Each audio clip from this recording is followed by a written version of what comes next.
Ladies and gentlemen, may I ask everyone who is standing, if there is an assigned seat, if you would take your seats, please.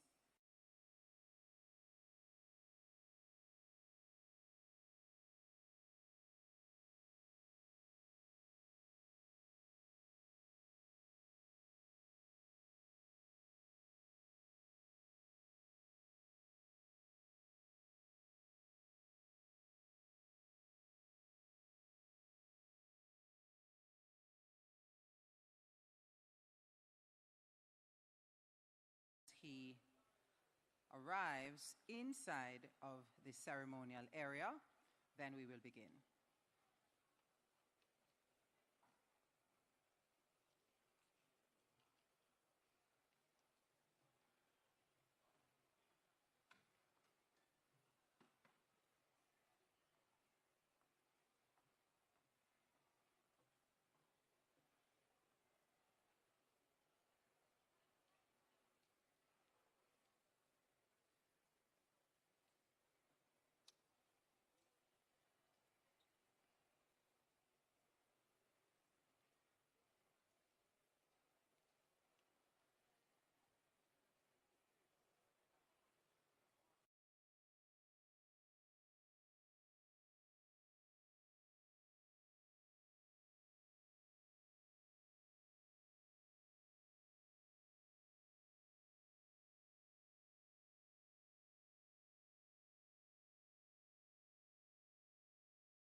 Good evening and welcome to the opening ceremony of Expo Jamaica 2025. This is the place where Jamaican excellence in manufacturing, export, and business innovation takes center stage to begin our proceedings. With pride, as always, please remain standing for the singing of the national anthem of Jamaica, performed by the incredibly talented Maria Myrie.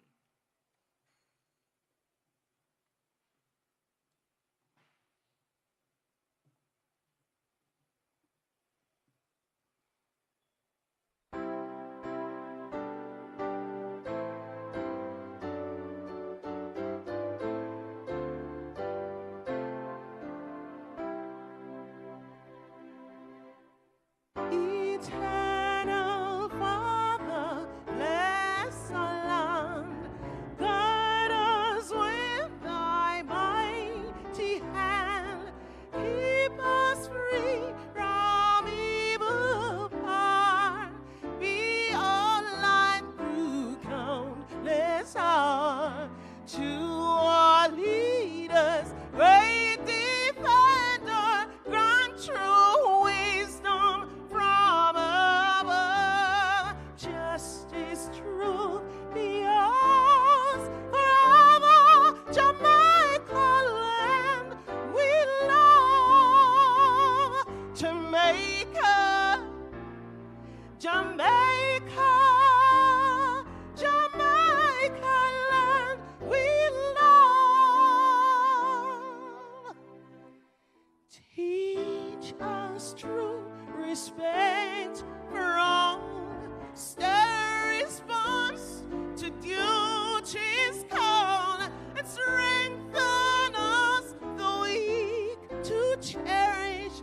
Give us vision lest we perish. Knowledge send us, Heavenly Father, grant true wisdom from above. Justice, truth, be ours forever. Jamaica land we love. Jamaica, Jamaica, Jamaica land we love.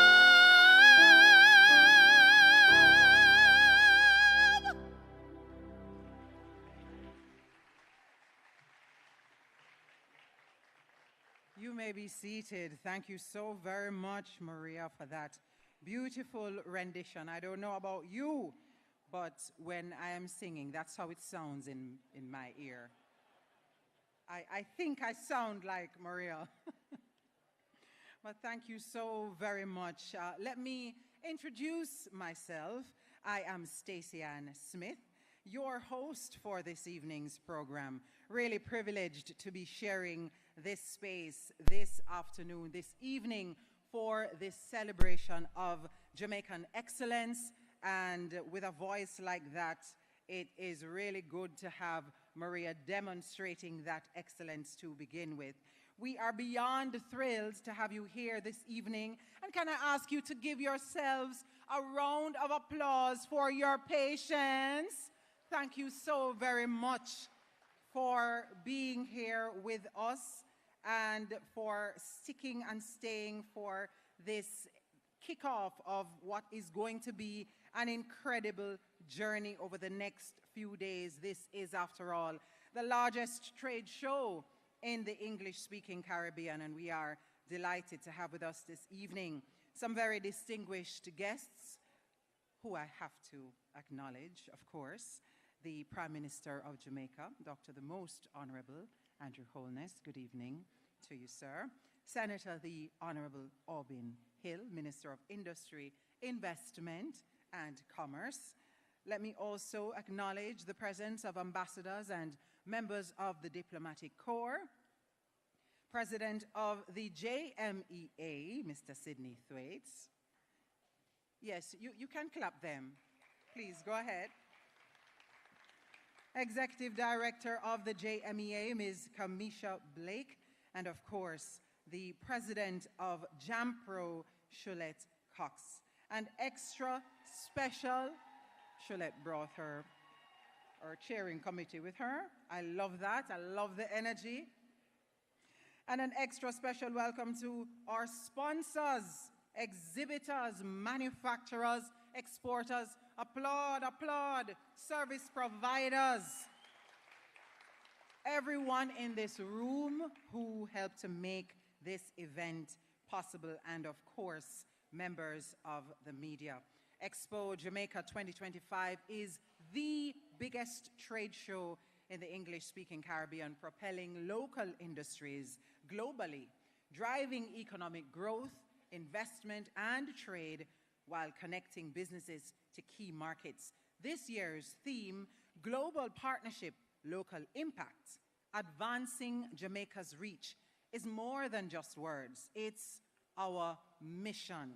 By collaborating internationally, we're opening new markets, attracting investment and creating opportunities while ensuring that growth strengthens our local industries, our workforce, and communities. Now, if that is not worth celebrating, I don't know what is. Another round of applause for this amazing platform that is Expo Jamaica. And this year, Expo Jamaica is bringing together over 240 exhibitors, all proudly showcasing the very best of brand Jamaica. And I want you to give a round of applause to the Expo Jamaica Planning Committee. They have worked tirelessly over the last several months. Ladies and gentlemen, many of you in this room knows what it takes to put on an event. Even a small one involves a lot of moving parts and stress and problems. Right, Mr. Morgan, sleepless nights sometimes, not true? Oh, he says, no, I don't do that sleepless nights. Because he has a wonderful team that keeps it all together and really, really doing very, very well. Well, let me now invite to share greetings. This Expo Jamaica wouldn't be possible without two powerhouse organizations, the JMEA and JAMPRO, working tirelessly to bring this event to life. And at this time, we will hear from our key leaders. First of all, please welcome Mr. Aswad Morgan, Chairman of Expo Jamaica, and he will be followed by Ms. Shulette Cox, President of JAMPRO. A round of applause for Mr. Morgan. Thank you.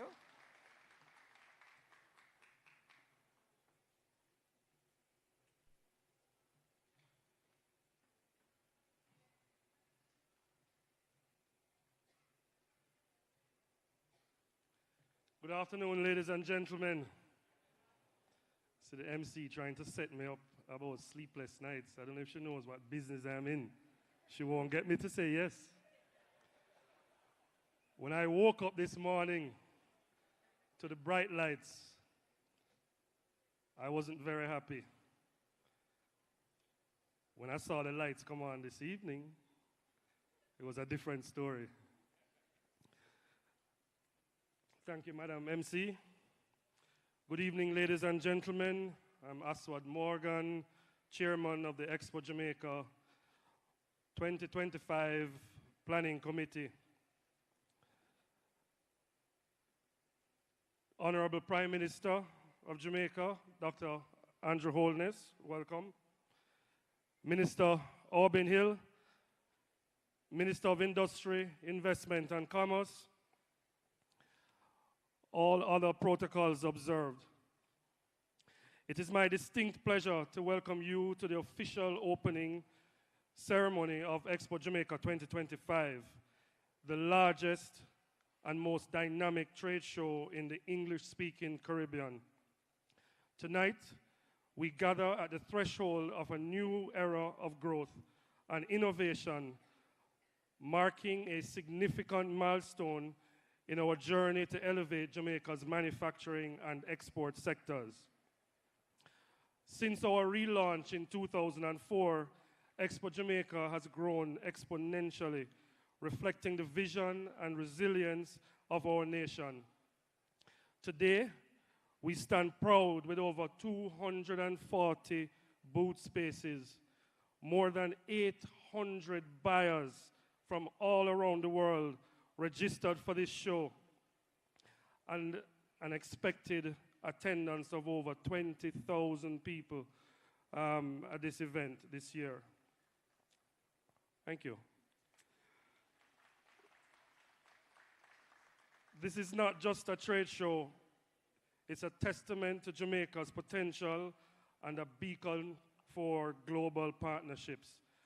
Our theme, global partnerships, local impact, advancing Jamaica's reach, encapsulates our mission to foster meaningful connections that drive export-led growth. I extend my gratitude to JAMPRO for their tireless efforts in securing a record number of buyers, to the Board of Directors of the Jamaica Manufacturers and Exporters Association, and their very strong sense of responsibility and purpose, and to our esteemed sponsors for their continued support. As an extra special, if there's such a word, Jamaicanly Expo welcome to our many local and international buyers that are here visiting with us. Please give them a round of applause. They could be somewhere else today. We trust that you'll find our exhibits, our products on show, our service and hosting to be world-class. Our security team will not allow you to leave without proof that you've placed orders with us today. So you may have to remove those buyer's badges. You're always the first on our agenda in every meeting, every single solitary meeting, because you're that important to us. To our exhibitors, policymakers, and sponsors again, I invite you to join us in shaping this vision. Together, we can create a brighter future for Jamaica, one that is built on principles of resilience, innovation, and global connectivity. Special thanks to the hardest working team in show business, the Expo Jamaica Organizing Committee. You've done us proud again. Guys, the 13 or 14 months of planning we just did only started today. Sorry for you, we have 4 more days to go. Ladies and gentlemen, welcome once again to Expo Jamaica 2025. Thank you.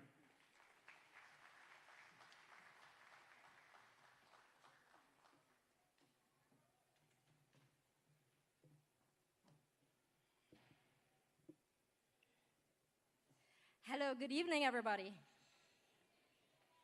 Good evening. Thank you, JAMPRO Squad. Let me recognize Dr. the Most Honorable Andrew Holness, Prime Minister of Jamaica, Senator the Honorable Aubin Hill, Minister of Industry, Investment and Commerce, ambassadors and members of the Diplomatic Corps, Mr. Delano Seavright, Minister of State in the Ministry of Tourism, Mr.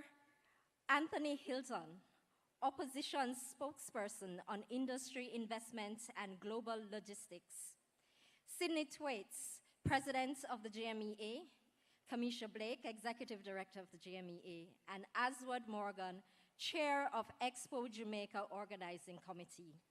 Specially invited guests including heads of government agencies and private sector organizations and companies, members of the media, ladies and gentlemen. I also want a very special shout out and recognition to the hard-working teams of the JMEA and JAMPRO for day one of Expo Jamaica 2025.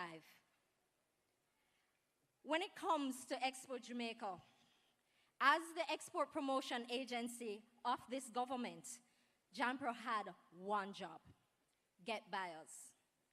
In 2023, we set ourselves a target of 500, and we brought in 700 plus buyers.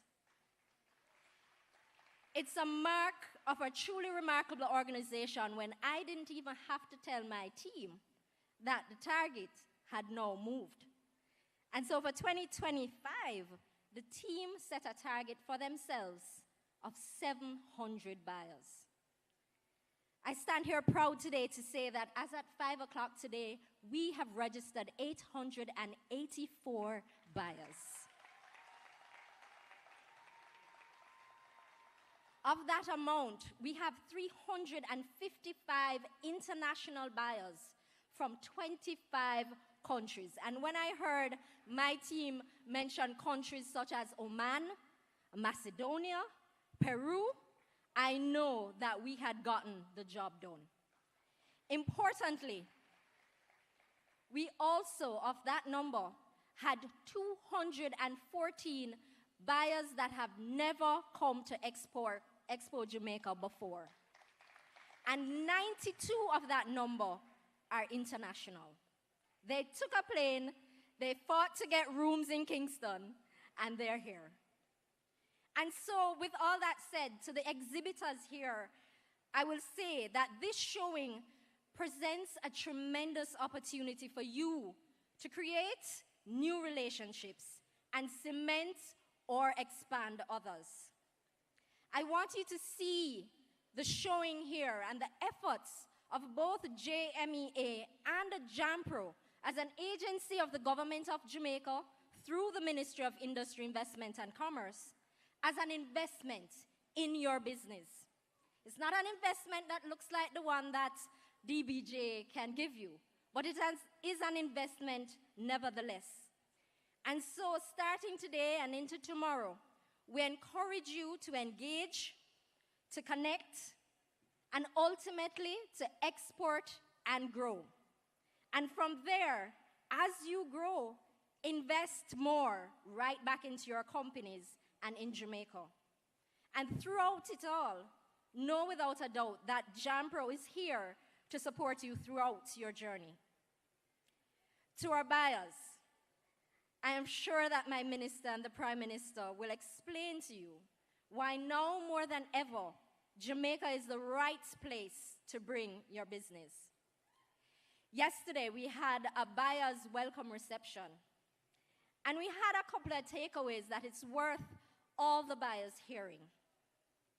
I heard Coran Sylvester from the Shipping Association give a commitment that over the next 2 days, you make the order and the Shipping Association and its memberships will ensure that you get your goods into market.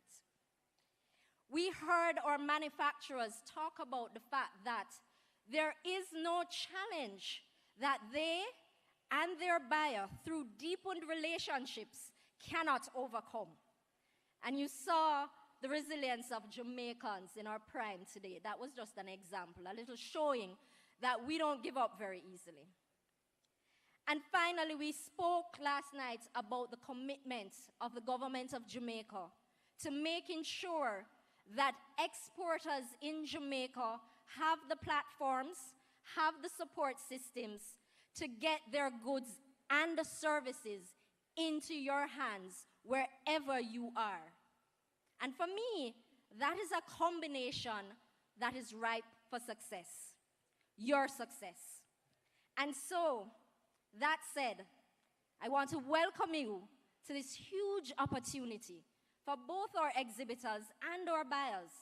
And I invite you to take advantage of that opportunity over the next few days. And ultimately, wherever you find a little time, make sure that you get to see a little bit of Jamaica while you're here. Thank you.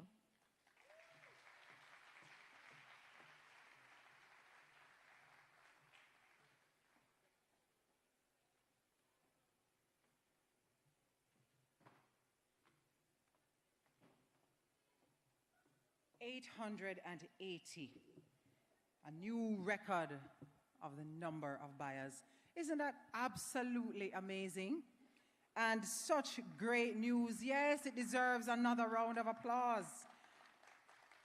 I mean, as Ms. Cox talked about hotel rooms, and the spin-off of this kind of activity is just amazing. As we talk about hotels, let me just acknowledge properly the presence of Senator Delano Seabright, State Minister in the Ministry of Tourism, and also the presence of the opposition spokesman on industry, Mr. Anthony Hilton. I was going to say KC, but that KC is for the institution at North Street. Indeed, indeed. Next, we're going to hear from another true champion of Jamaican industry, investment, and economic development. Someone who's passionate about expanding Jamaica's reach on the global stage. Please help me welcome Senator the Honorable Aubin Hill, Minister of Industry, Investment, and Commerce.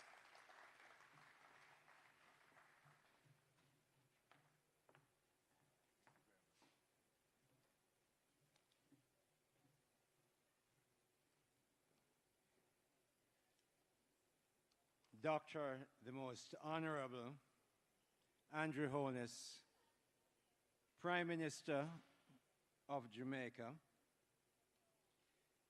and the Prime Minister who leads arguably the best cabinet this country has ever had. Absolutely true. Absolutely true, and I think I can judge that. High Commissioners, Ambassadors, and members of the Diplomatic Corps, Mr. Anthony Hilton, Leader of the Opposition Business in the House of Parliament, and the Shadow Minister of Industry, Investment, and Global Logistics. Sometimes he comes out of the shadow and talks to me through the press when we talk back. Good to see you, Tony. His Worship the Mayor, Councillor Andrew Swaby, Chairman of the Kingston St. Andrew Municipal Council and Mayor of Kingston. Mr. Sidney Thwaites, who is the President of Jamaica Manufacturers and Exporters Association, should be very proud this evening of this wonderful expo that you and your team, all your Deputy President and Vice Presidents have done. Ms. Kamisha Blake, who I know haven't been sleeping now. Aswad didn't tell you why he can't admit that he has sleepless nights. He's the biggest, one of the biggest manufacturers of mattresses and beds in the country. He could never say, I don't sleep. So he couldn't admit it. But Kamisha can. Kamisha has had to admit that she has had sleepless nights in getting something of this size and magnitude done every 2 years to be at the quality and caliber that it is today. Give Aswad, the team, a round of applause.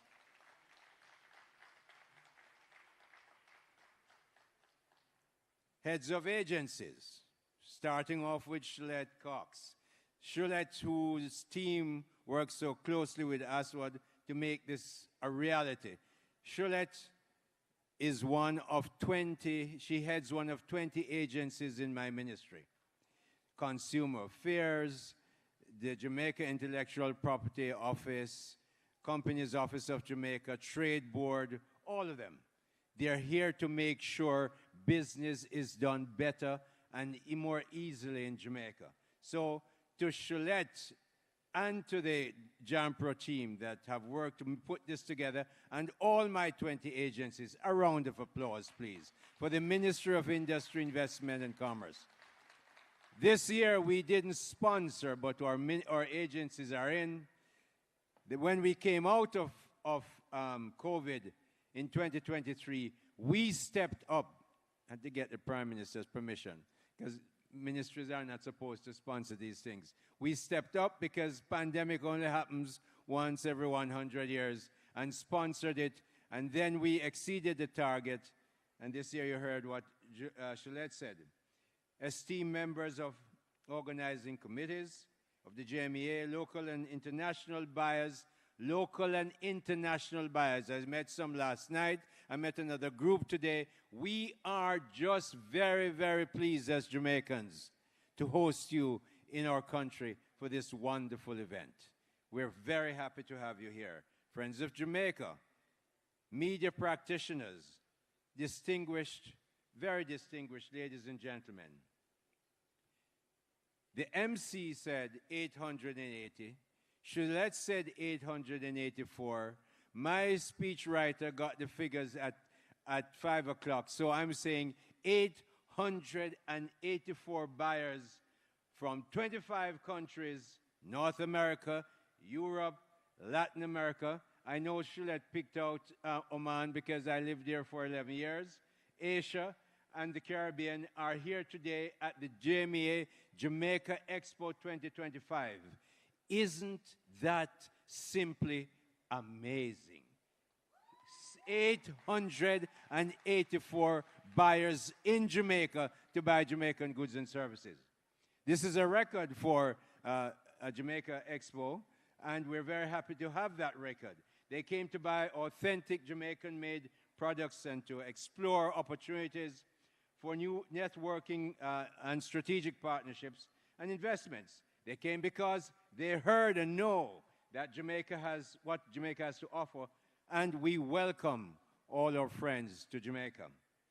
I'm pleased to be here today as the Minister of Industry, Investment and Commerce, Jamaica's business ministry, but also as someone who stands shoulder to shoulder with every Jamaican entrepreneur, every Jamaican manufacturer, every Jamaican business owner, and every hard-working Jamaican employee who is ready to take their products and service overseas to make Jamaica a richer country. I'm here with you. This expo is Jamaica's open invitation to the world. We're positioning ourselves as an investment destination for financial services, logistics, skilled labor, high-value services, and premium products. The Andrew Holness administration has made it our mission to make Jamaica a very attractive place in this region in which to do business. Our macroeconomic numbers tell a clear story. The Prime Minister will tell you more of it, but I'll just mention this Andrew Holness administration, of which I'm a proud member, has presented no new taxes for 10 consecutive budgets. 10 consecutive budgets. I challenge any one of you, I don't care where you come from, any one of you, I challenge you to find a non-oil producing emerging market country that has been through a pandemic, that has come once in 100 years, been through exogenous shocks like hurricane one after the other last year, and you can find them, any one of those countries with no oil to produce, that can produce 10 consecutive no new taxes budget. You show me them. I want to clap.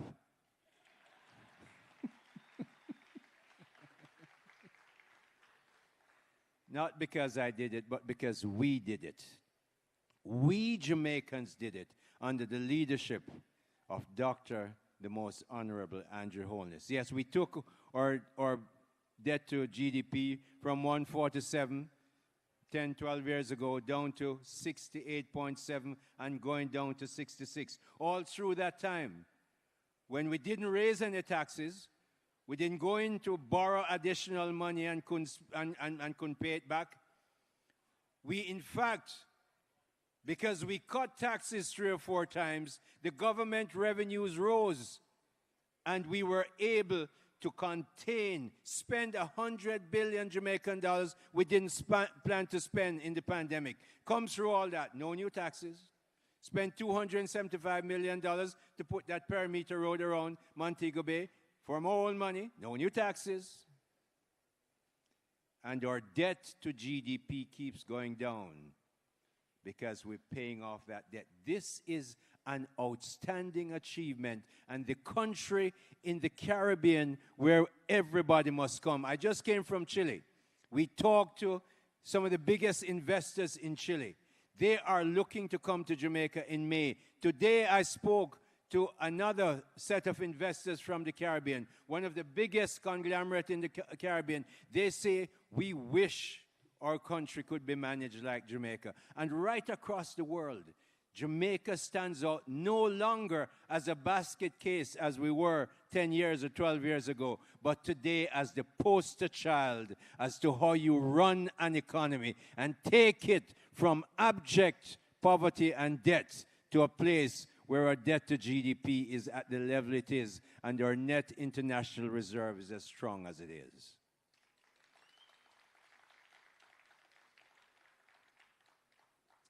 We believe that we have to make sure we find new markets. The world has changed. Even yesterday it changed some more.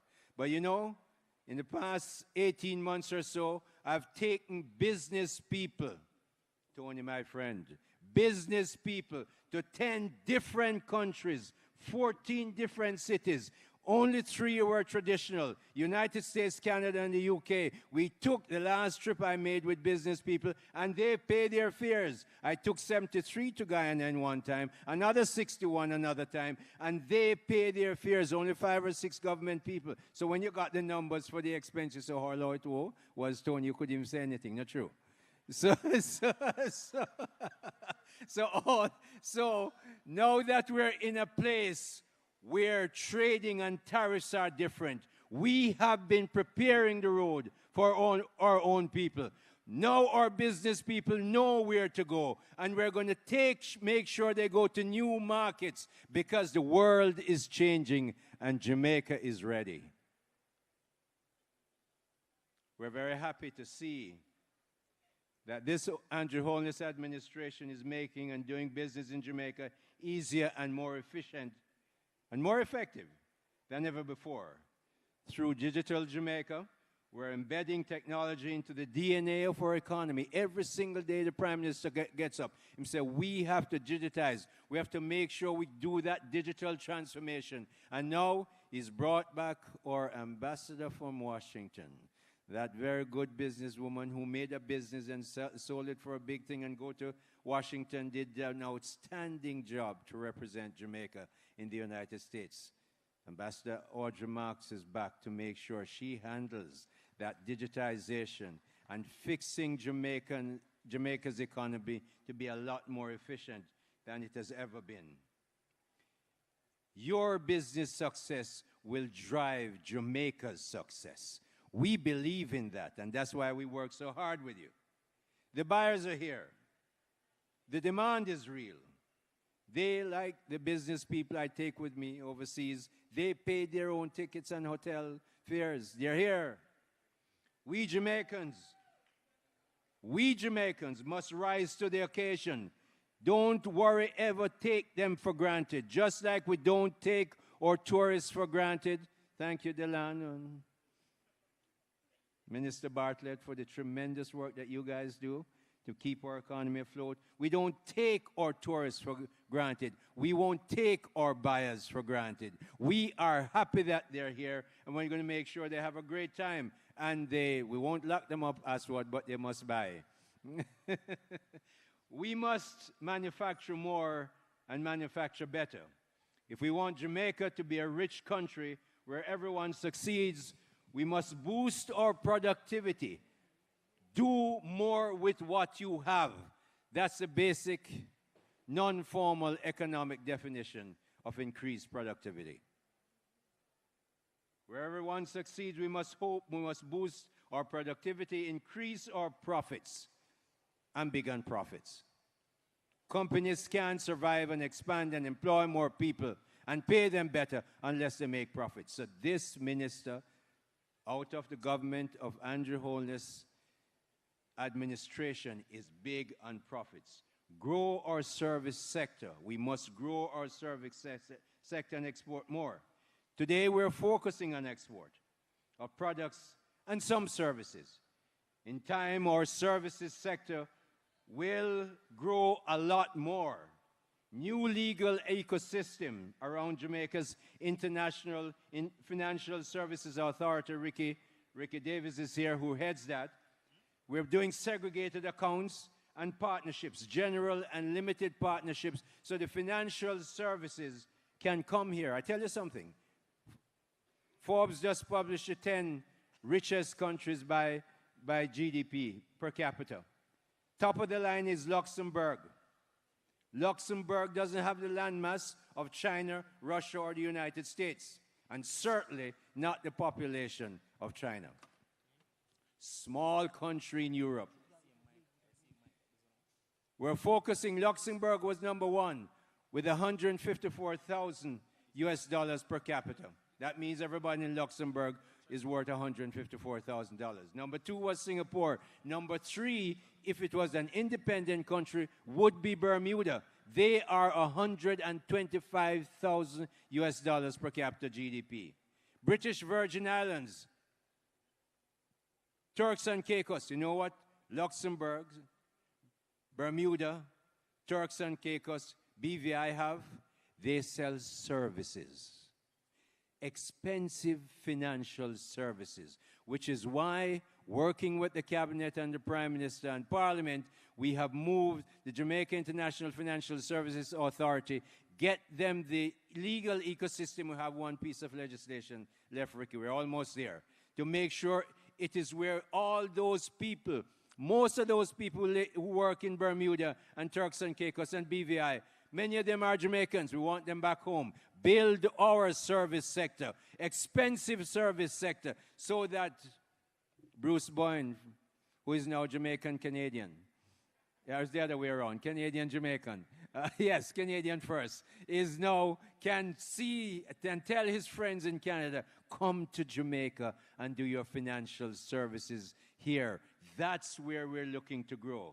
I invite all entrepreneurs, business people, buyers, resellers, industrial leaders to join in this noble effort to cement our political independence with robust and sustained economic independence. Our friends from overseas have and will continue to help us.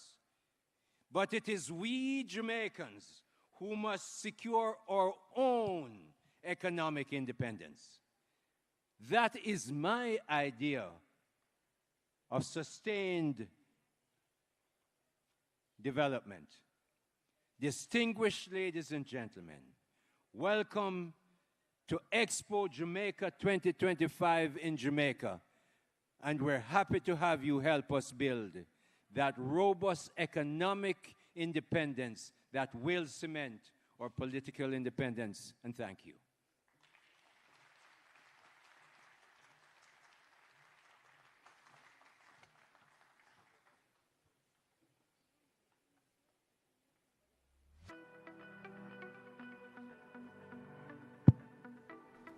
The Jamaica Manufacturers Exporters Association has been a noticeable supporter of Jamaican businesses since 1971. For over 5 decades, Expo Jamaica has stood as a cornerstone in the growth and development of Jamaica's export sector, consistently creating opportunities for businesses to connect, showcase their innovations, and expand into global markets. As the largest trade and exhibition show in the Caribbean, the biennial event brings together hundreds of Jamaican businesses. Expo Jamaica is a perfect example of what happens when vision and purpose meet strategic partnerships. Expo Jamaica is more than an exhibition. It is a platform for connection, collaboration, and transformation. It is where ideas take shape, where partnerships are forged, and where brand Jamaica shines on the world stage. Expo Jamaica isn't just about business, it's about celebrating who we are as Jamaicans and what we're capable of achieving when we work together. This prestigious event is a testament to the strength, innovation and resilience of Jamaica's business community. Expo Jamaica provides a unique space where aspiring entrepreneurs can connect with industry leaders, fostering collaboration that strengthens the business community. Expo Jamaica is an important event that brings together the best of Jamaican innovation, entrepreneurship, and industry.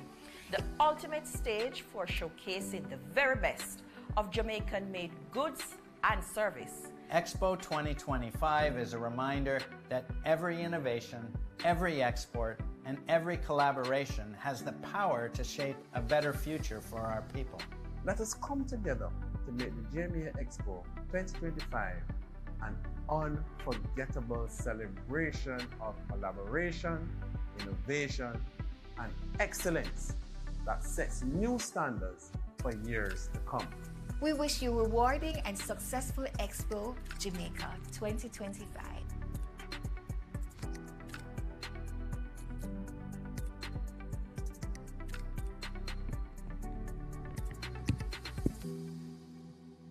A round of applause for our amazing sponsors. We also want to recognize some other sponsors who also greatly helped to make Expo Jamaica 2025 a reality. Jamaica Customs Agency, Mayberry, Hart NSTA Trust, that's right, the Best Dressed Chicken, the Tourism Enhancement Fund, Fosrich, Total Tools Rental and Electrical Supplies Limited, Rainforest, the Trade Board Limited, JP Logistics Services, Jamaica Special Economic Zone Authority, Visa, Crescent Digital, National Baking Company, Mothers Enterprises, J. Ray and Nephew, Red Stripe, Knutsford Express, and Hieroglyphics. Ladies and gentlemen, a round of applause for all our sponsors. It is the time of evening when we invite Dr. the Most Honorable Andrew Holness, Prime Minister of Jamaica, to come forward as our keynote speaker. Under his leadership, Jamaica has made remarkable strides in economic resilience, investment, and global trade expansion. Ladies and gentlemen, Dr. the Most Honorable Andrew Holness, ONPC MP, Prime Minister of Jamaica.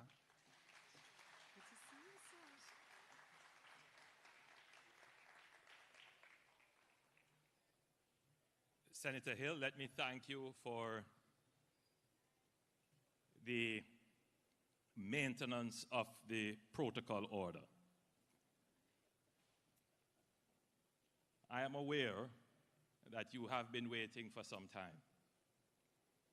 And therefore, distinguished guests, members of the diplomatic corps, industry leaders, honored exhibitors and buyers, ladies and gentlemen, good evening.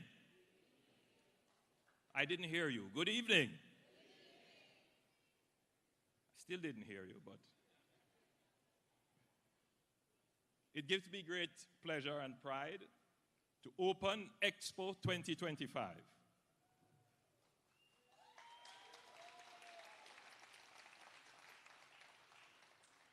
This event has grown tremendously, now standing as the largest trade exhibition in the English-speaking Caribbean. An extraordinary testament to our nation's entrepreneurial spirit, ingenuity, and ambition. Expo Jamaica exemplifies how far Jamaica has come. Over 250 exhibitors showcasing more than 5,000 products and services, alongside 884, did I get it right? Because my speech was written at about 2 o'clock today. 884 registered local and international buyers from 25 countries. And this clearly reflects Jamaica's growing global influence and appeal. The theme, global partnerships, local impact, advancing Jamaica's reach, resonates deeply with my government's vision for inclusive and resilient growth. Our journey towards economic stability has been profound. Jamaica today boasts its strongest economy since independence.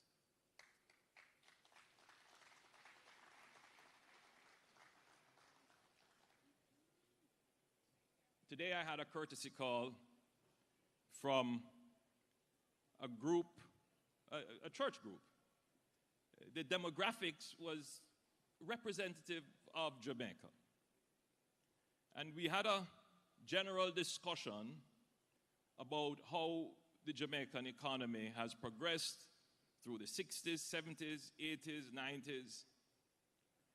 And someone, a 46-year-old gentleman, pointed out to me, he said, Prime Minister, you know, I did not know the economic history of Jamaica. And therefore, it is very difficult for me to compare how well the economy is doing relative to its past. For me, I expect this. That was essentially his perspective. But to his literal elder in the church, he could point out and agree without hesitating, applause, or fear of any contradiction that this is the best economy Jamaica has had since its independence.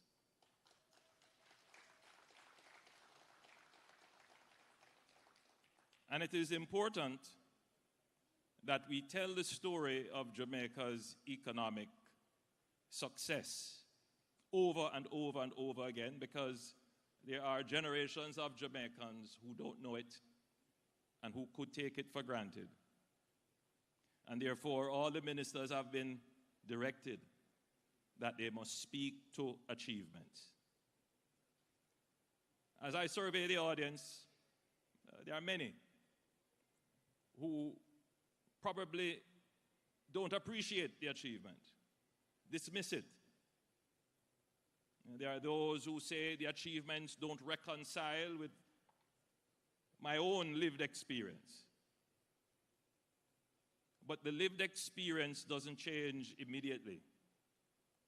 You have to reconcile that with the lived experience of those who went before you. And so, whenever any minister of the government speaks, they must place the achievements in context. Because we live in a world where you are provided, literally bombarded with information without context. You will notice that Minister Hill was at pains to say the Andrew Holness-led administration. And it is for a reason. I will explain that more anon as I return to my script.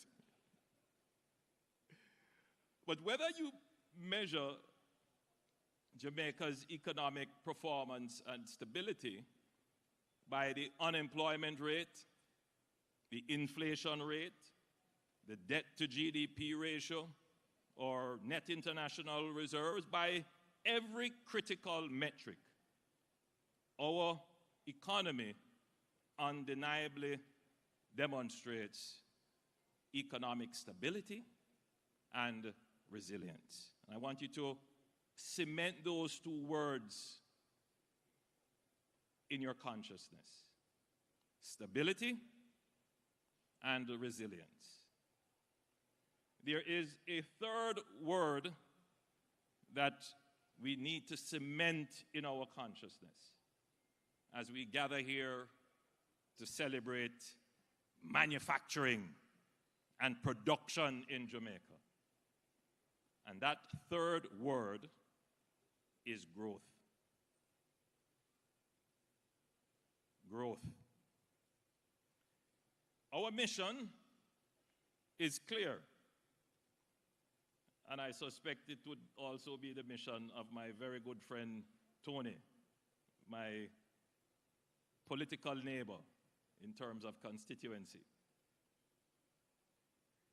It is a national mission. We must shift gears towards sustained growth. For Jamaica to realize its fullest potential, our growth rate must accelerate from 1 to 2% towards a more ambitious target of 4 to 5%. Central to achieving this are initiatives which this government has launched, and we call them Aspire. That is our comprehensive growth strategy.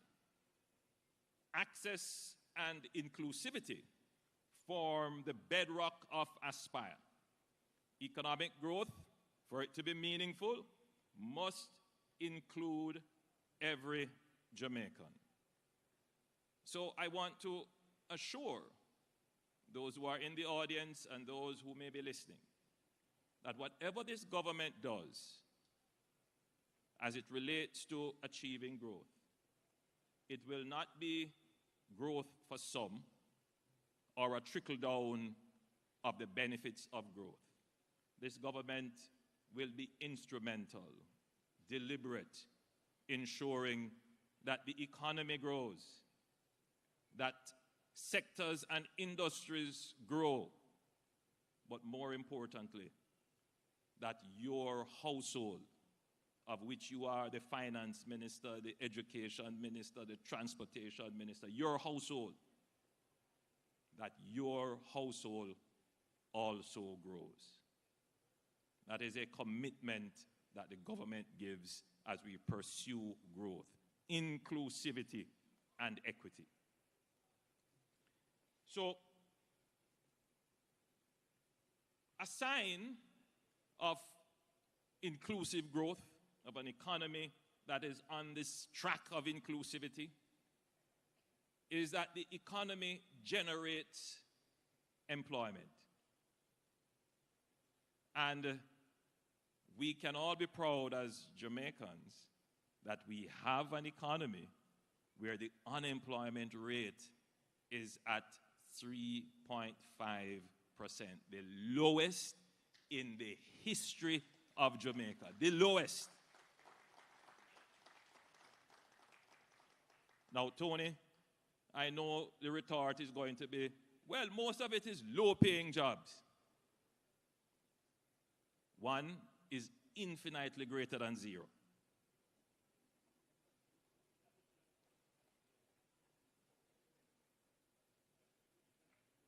And before you get to the top, you must put your foot on the first rung. And then rungs after that. I don't want anyone to tell me about low-paying job when under their stewardship, unemployment was double-digit and we were not having our feet firmly placed on the rung of employment. Yes, we acknowledge the pay is not what we would want, but you're not going to wish high-paying jobs. Don't materialize by a wish. It comes by efforts like these. And the conversation that I have to keep having with the Jamaican people is that we have to be practical about our development.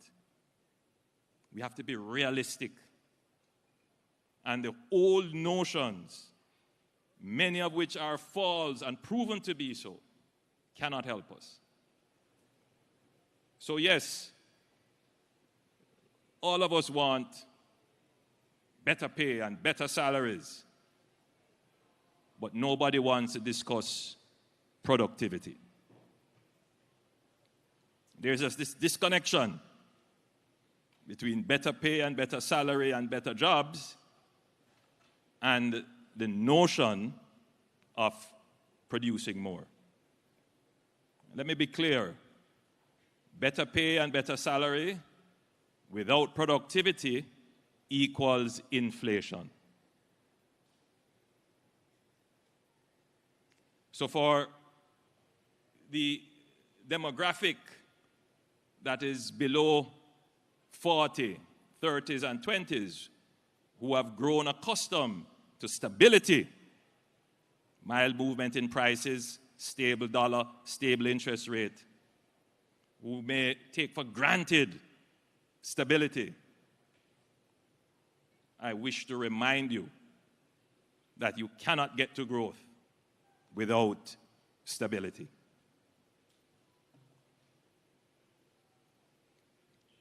Now,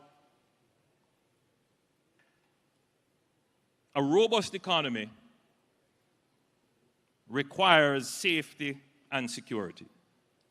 Indeed, you can't grow your economy if there is insecurity.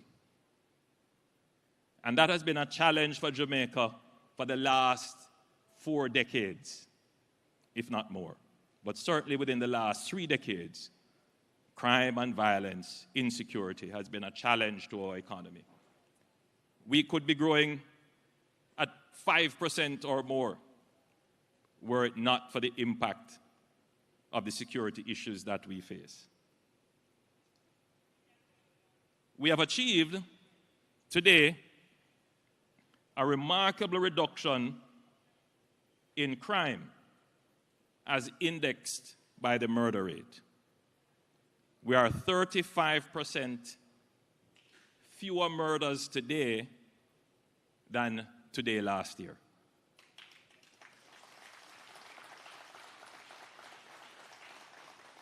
And there are those who will say, I still don't feel safe. And that might be the case.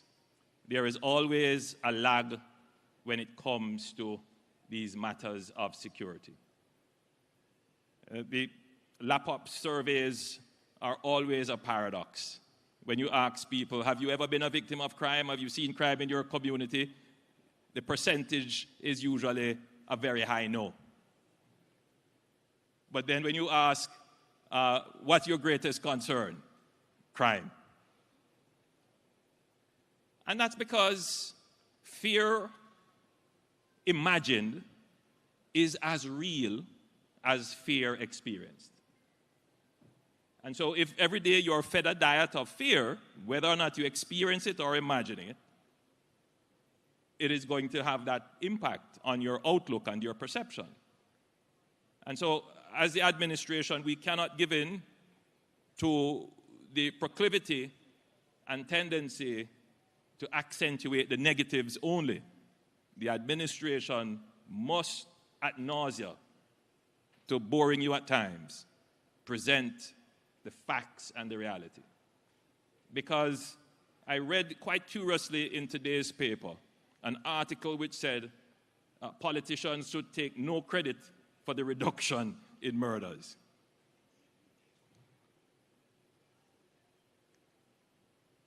Yet, the Andrew Holness-led administration was unmercifully battered the poor Minister of National Security when the numbers were going in the wrong direction. We must be careful of this urge that we have inside us to make government look ineffectual. It is of no benefit to anyone to have ineffective government. It is a government that you elect that has administered your affairs so that we can have revenues to make the largest allocations in the national security budget, develop the policies, select the leaders, and give guidance to the police and the military to have the impact that we are having now. It didn't happen without the instrumental, deliberate, and direct policy of the government.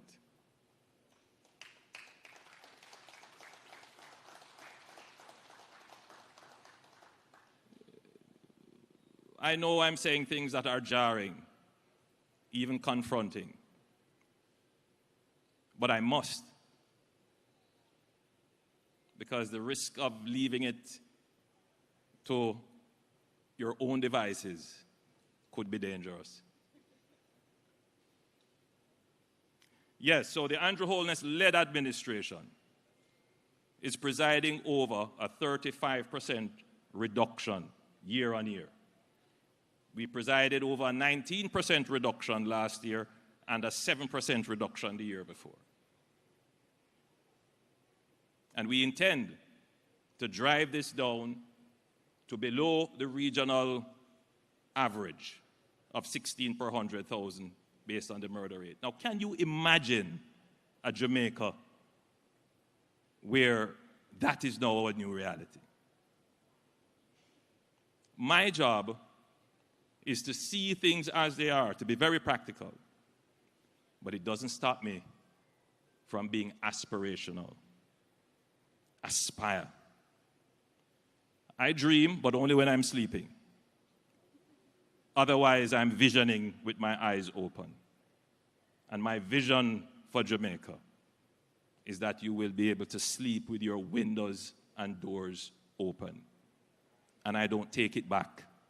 It's aspirational, and we must have ambition to make Jamaica a peaceful country, which is our destiny and our future.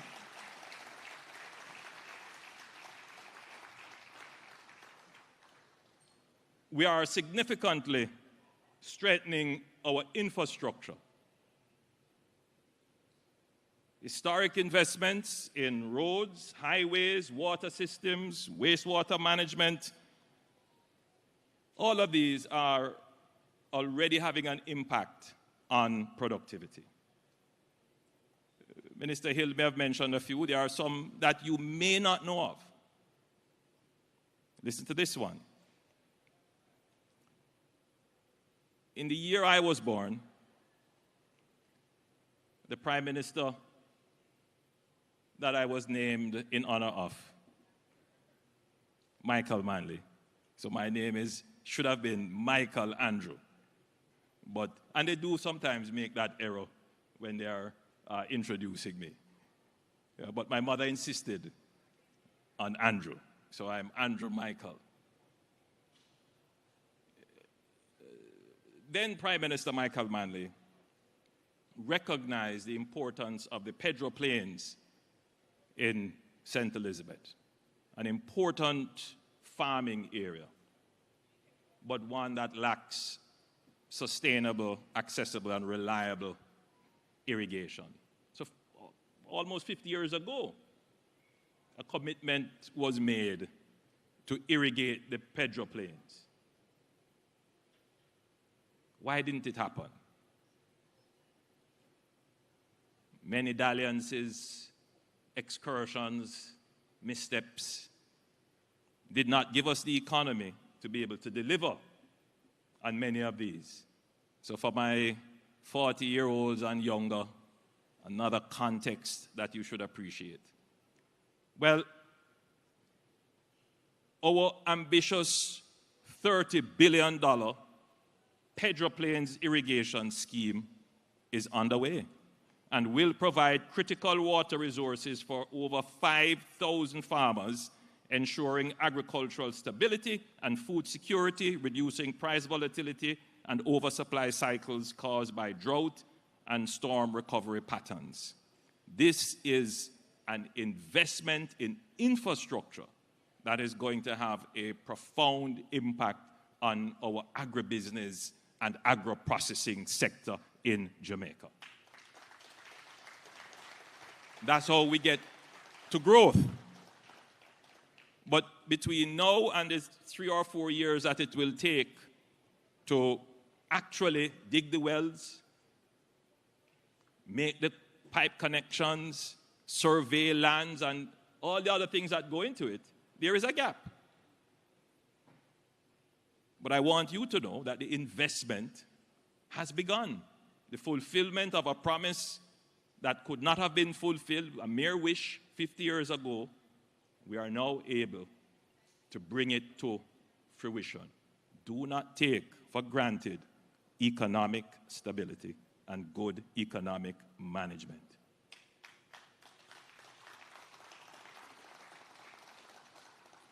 Recognizing our rich agricultural potential, we have invested $6.3 billion into renovating research stations, including bodles to support innovative farming techniques and collaboration with global agricultural leaders such as India.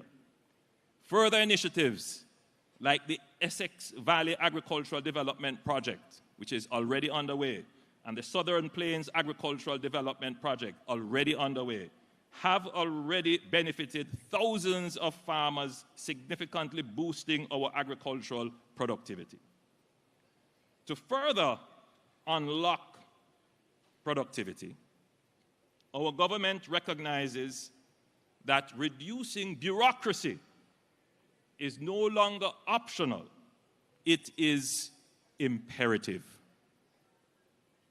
And everyone in here, I'm certain, my under 40s and my over 40s, will agree that Jamaica is moving from a democracy to a bureaucracy.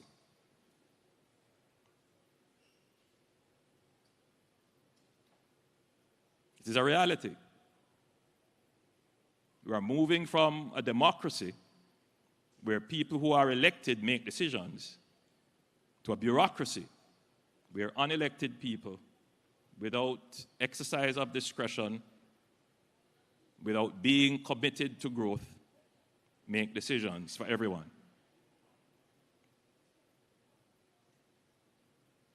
Jamaica is not the only country that is grappling with that.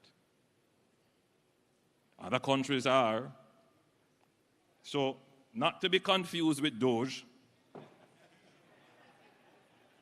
That is why we have launched the streamlining process for efficiency and economic development, SPEED.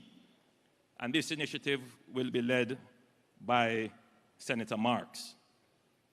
Through SPEED, we are systematically eliminating unnecessary regulations, reducing administrative delays, and simplifying processes across government services, from motor vehicle registration to business licensing to development approvals. We will look at every single business process in government and determine whether or not it makes sense and remove it.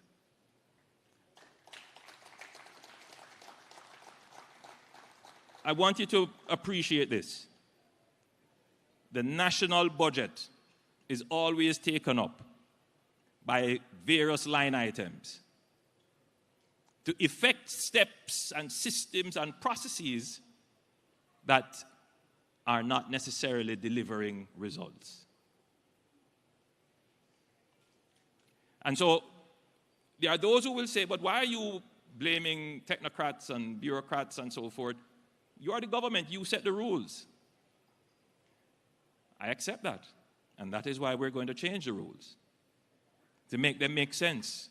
To make them serve the people. To make them support growth.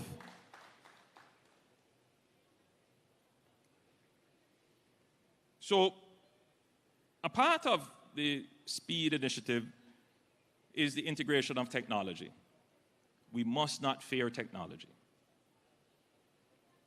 We must embrace technology.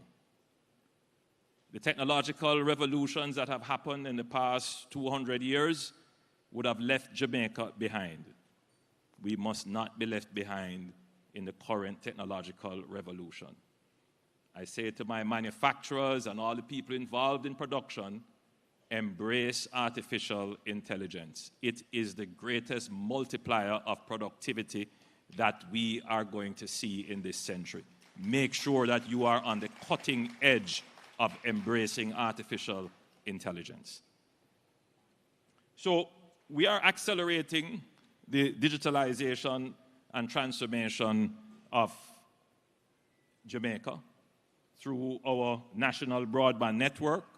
We have already started by connecting several schools and courthouses and local authorities, and that continues.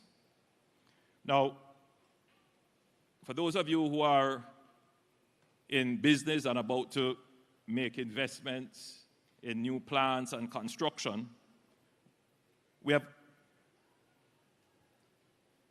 under the Accelerated Capital Allowance Initiative, don't know if you've been paying attention, if you heard my presentation. Businesses investing in productive assets between now and December 2026 will benefit from unprecedented tax advantages, significantly reducing costs and stimulating investments in buildings, plant, machinery, and technology. I urge you, if you are thinking about doing your investment in 5 years' time, bring it forward and take advantage of the incentives that we have given.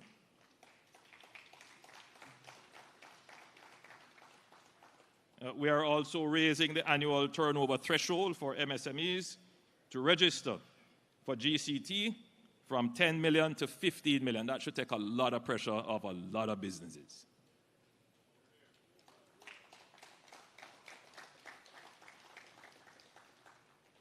On Tuesday, the Minister of Finance announced the extension of the tax amnesty. I have never received so many calls as I did, being petitioned, because people saw the benefit of it. It helps. And so today, I'm announcing the extension of the NHT Employer Arrears Amnesty Program from April 1 to May 31st, 2025. This extension provides employers in the micro, small, and medium enterprise business sector and charitable organizations with a valuable window to regularize their accounts and benefit from the waiver of penalties, interest, and arrears. On arrears. Under the extension, qualifying employers are offered a 100% waiver on interest, and this will go up to arrears up to March 31st, 2025. So, ladies and gentlemen, at the heart of Jamaica's long-term economic resilience lies economic diversification. And that is the E in our Aspire growth strategy. By broadening our economic base, we enhance resilience against global shocks and create new, sustainable opportunities for employment and wealth creation. Expo Jamaica 2025 embodies this vision, highlighting diverse sectors from manufacturing, agriculture, technology, logistics, finance, and tourism. Jamaican manufacturers and exporters gathered here today are pivotal to this diversification journey. Platforms such as the Jamaica Emerging Manufacturers and Services Village provide critical exposure to micro and small enterprises in sectors like castor oil, nutraceuticals, aromatherapy, beauty products, and bamboo goods, reflecting precisely the diversified growth that we would want to see. I'm looking forward to visiting the tech village and other areas to see the offerings that are there. But there is a matter which I'm sure many of you are eager to hear the government's response. While we can celebrate the promise of our economic expansion and diversification, we must also remain alert and responsive to evolving global trade dynamics that may affect our exporters and manufacturers. The recent announcement by the United States government of a 10% baseline tariff on imports from all countries set to take effect on April 5th, 2025, introduces a significant shift in global trade policy, one that could impact Jamaica's market access to our largest trading partner. Jamaica, like other CARICOM nations, have traded with the U.S. under the Caribbean Basin Initiative, the CBIs. Many of you would know about the CBI, which provides non-reciprocal duty-free access for a wide range of products to the U.S. market. Today, nearly 90% of Jamaican exports to the United States enter under these preferential terms. However, the new U.S. tariff regime, rooted in a broader policy of reciprocal trade balancing, has raised serious concerns about the future of these preferential arrangements. While the government of Jamaica has not yet received formal notification on the precise implementation procedures, including whether these new tariffs will override existing CBI provisions, we are actively engaging with the United States Trade Representative and other relevant authorities to seek urgent clarification.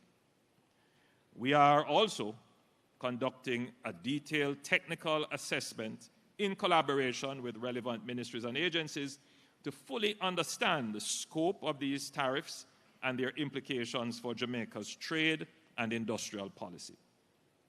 It is important to emphasize that these developments do not reflect any erosion in the long-standing and strong bilateral relationship between Jamaica and the United States. Rather, it reflects a broader recalibration of U.S. trade policy that is global in scope. Still, we will use every available diplomatic channel, including working with our CARICOM brothers and sisters and utilizing the Office of Trade Negotiations to seek to preserve the positions our exporters have secured over decades of deepening trade ties with the United States.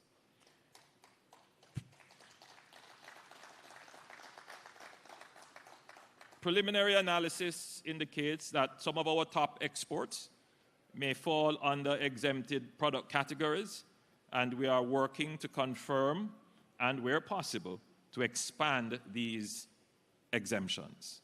Again, I must emphasize that clarity is still needed on several matters. Furthermore, there may also be opportunities to be found, and we must therefore be proactive and prospective.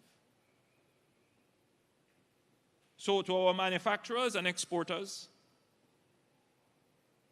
we understand the uncertainty this announcement has created. And we are with you every step of the way. You are not only integral to our economic strategy, you are national champions of our resilience and ingenuity. The government will continue to advocate on your behalf and ensure that your interests are protected in any new global trade architecture. I will wrap those statements in my own comments. Jamaica has pursued a very strategic foreign policy in the same way we have pursued very strategic economic policies. If it is one thing that you can be certain of for a small, open economy like Jamaica, is that we will have shocks, exogenous shocks, things that happen outside of and beyond our control. In the past, we used to say it is other people's fault. In the past, we used to hope that good friendships will come to our rescue. In the past, there are those who believe the world owed us something. That is not my stance, and I have not run this government in that way. We must be prepared for shocks, and we must be resilient. We must be able to absorb the hit and recover. And we must put ourselves in a position to always be welcomed at the table to negotiate. And where we have our truths and strong positions, we must speak them clearly without fear to authority and powers.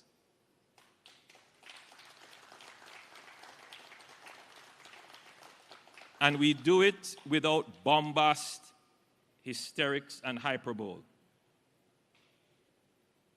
And we get the job done.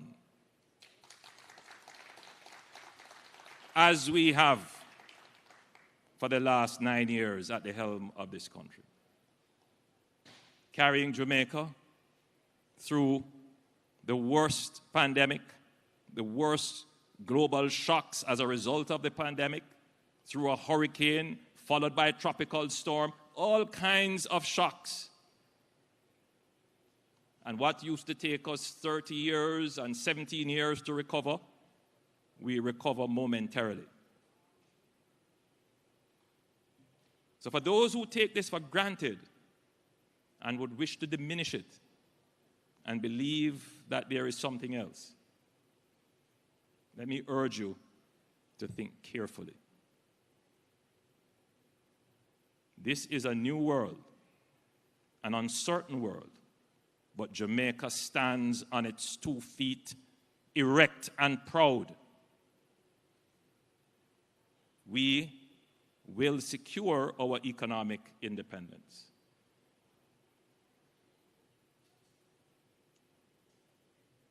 And I want every Jamaican to appreciate that. So yes, it is uncertain time. But we have done the necessary work. We have built the relationships. We have placed ourselves in strategic positions to be heard and to be heard from and to be consulted. When these changes are going to happen, we know that they could have long-term impact. We started planning long ago. So when you don't hear me say and run out and make statements, because you have a government that is thinking very carefully, very strategically. I play chess, not draft.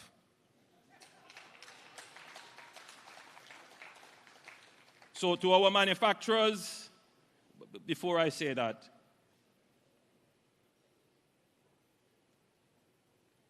maybe a decade ago, the word disruptive would have been an inherently bad thing. In today's world, you require disruption of systems for there to be innovation and new opportunities. So whilst we see the downside of the disruptive global order that we have now, we are not going to sit by and wait. There are opportunities that must be had. There are prospects to be uncovered.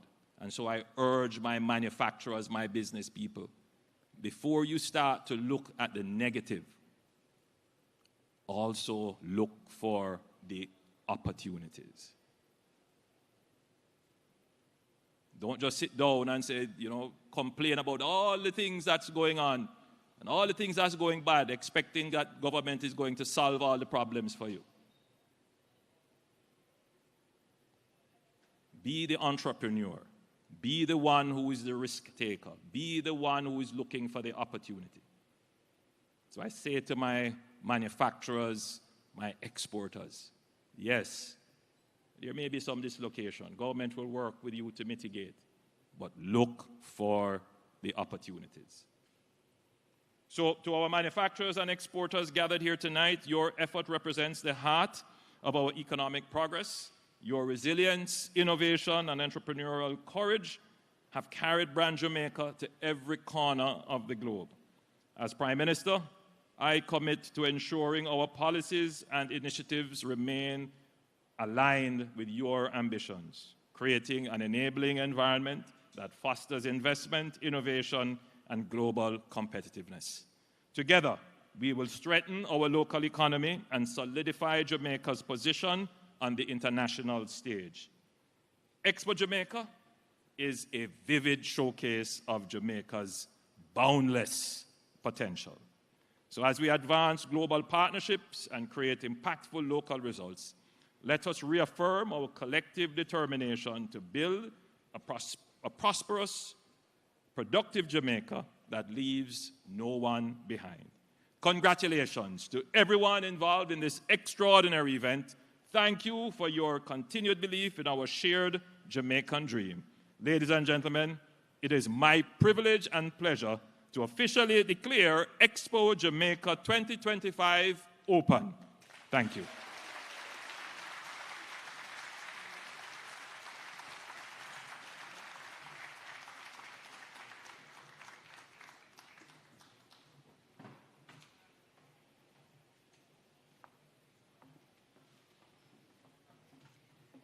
Strategic leadership, ingenuity, growth, and resilience. Prime Minister Holness, thank you so much for your inspiring words and stewardship as Jamaica continues on this growth path and really excelling on the global stage. I have with me on stage the JMEA Executive Director, Ms. Kamisha Blake, the very hard-working Kamisha Blake, on stage for a special presentation to the Prime Minister. And I'll invite him to come back and accept.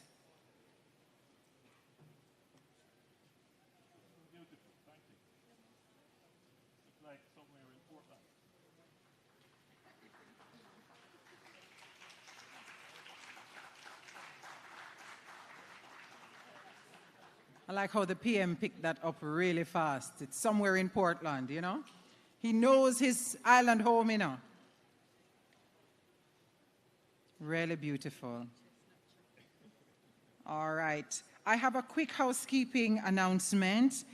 The final buyer shuttle bus that leaves the expo will do so at 8:50 this evening. That's 10 minutes to 9 for those buyers who have been using that shuttle. The final shuttle leaves at 8:50. And now, ladies and gentlemen, the moment we've all been waiting for, the official opening of Expo Jamaica 2025. And to mark this occasion, we invite you, a select group of persons, to make your way to the entrance for the ribbon cutting ceremony. So those persons who are involved in the ceremony, you already know yourselves, and the photographers will also obviously capture that. The Prime Minister, Dr. the Most Honorable